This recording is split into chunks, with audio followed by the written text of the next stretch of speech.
How to improve your self.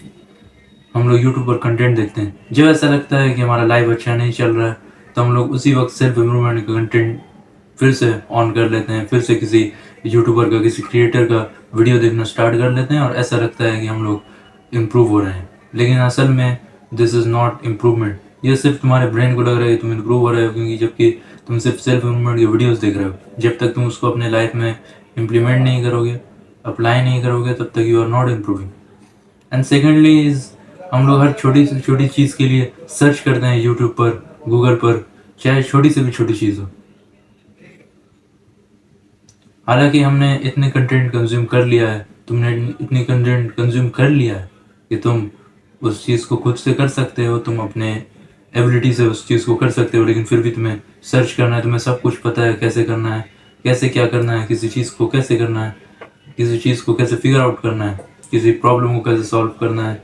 अगर तुम्हें social anxiety को ओवरकम करना है तो तुम्हें पता है कि तुम्हें बाहर निकलना होगा। अगर तुम्हें दोस्त बनाने हैं तो तुम्हें पता है तुम्हें कॉलेज जाना होगा, तुम्हें पार्क जाना होगा, तुम्हें बाहर निकलना होगा। लेकिन फिर भी तुम सर्च करते हो सब पता रहने के बावजूद भी। क्यों? क्योंकि तुम्हें सिर्फ सेटिस्फैक्शन चाहिए, तुम्हें इम्प्रूवमेंट नहीं चाहिए। तुम्हें इम्प्रूवमेंट अगर चाहिए होता तो तुम एक्शंस लेते। तुम्हें सिर्फ सेटिस्फैक्शन चाहिए, तुम्हें सिर्फ इससे डोपामिन चाहिए कि तुम दूसरों का लाइफ देख रहे हो कि वो इम्प्रूव हो रहे हैं, तुम किसी क्रिएटर का वीडियो देख रहे हो कि वो इस तरीके से अपना वो, हालांकि जब भी कोई क्रिएटर बताता है कुछ तो वो अपने लाइफ का ज़रूर कोई ना कोई पार्ट दिखाता है जहाँ पे वो सोशल स्किल्स को इम्प्रूव कर रहा होता है। जब तुम उन चीज़ों को देखते हो तो तुम्हें ऐसा लगता है कि तुमने उस लाइफ में तुमने उस चीज़ को कर लिया है, तुम्हारे ब्रेन को ऐसा लगता है, और अल्टीमेटली तुम एक्शंस नहीं लेते हो। सो द थिंग इज़ कि तुम्हें सोचना नहीं है, तुम्हें ज़्यादा किसी चीज़ को कंज्यूम नहीं करना है, तुम्हें किसी प्रॉब्लम को लेकर जो है एनालिसिस पैरालिसिस में नहीं फंसना है। तुम्हें स्टार्ट कर देना है। तुम्हें जो भी सोल्यूशन मिला तुम पहले उसे अप्लाई करो, देखो क्या वो तुम्हारे लिए काम कर रही है। अगर नहीं कर रही है तो फिर तुम कुछ और ट्राई कर सकते हो। And try to gain experience by yourself. तुम किसी और का एक्सपीरियंस लोगे तो किसी और का सिचुएशन अलग है, लाइफ अलग है, सब कुछ अलग है। अगर क्यों कैसे उसका एक्सपीरियंस तुम्हारी लाइफ में काम आ सकता है, या हो सकता है कि कुछ ऐसा चीज़ तुम्हारे लाइफ में काम आ जाए, but try to do everything by yourself. अपने से एक्सपीरियंस लेना सीखो, अपने से एक्सपीरियंस दो, तभी तुम्हें समझ में आएगा कि कहाँ तुमने मिस्टेक किया। नेक्स्ट टाइम तुम्हें रिमाइंड तुम अपने आप को ही करोगे कि मैंने इस जगह मिस्टेक की, मुझे ऐसा नहीं बोलना है। मैंने इस कन्वर्सेशन में ये मिस्टेक किया, मुझे ऐसा नहीं बोलना है। मैंने ये स्किल सीखने में ये गलती की, अब मुझे नेक्स्ट टाइम ऐसा नहीं करना है।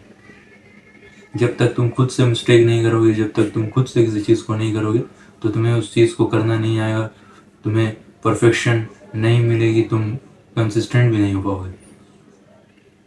क्योंकि फिर तो तुम उस काम को करोगे ही नहीं, तो तुम कंसिस्टेंट भी कैसे हो पाओगे। So don't search for every single thing, every single silly thing in Google or ask from ChatGPT or any AI. Just use your brain. Use your brain which God has given you. Use your brain that can solve the biggest mathematical problem in the world. The biggest बड़ी से बड़ी चीज़ें भी solve कर सकता है तुम्हारा brain. इतनी कैपेबिलिटी तुम्हारे ब्रेन के अंदर होती है। So use your brain, make mistake, then only you'll learn from your mistake, you'll learn lesson and you'll not repeat that mistake and you'll be better in your life day by day. So this was my video for today. Bye.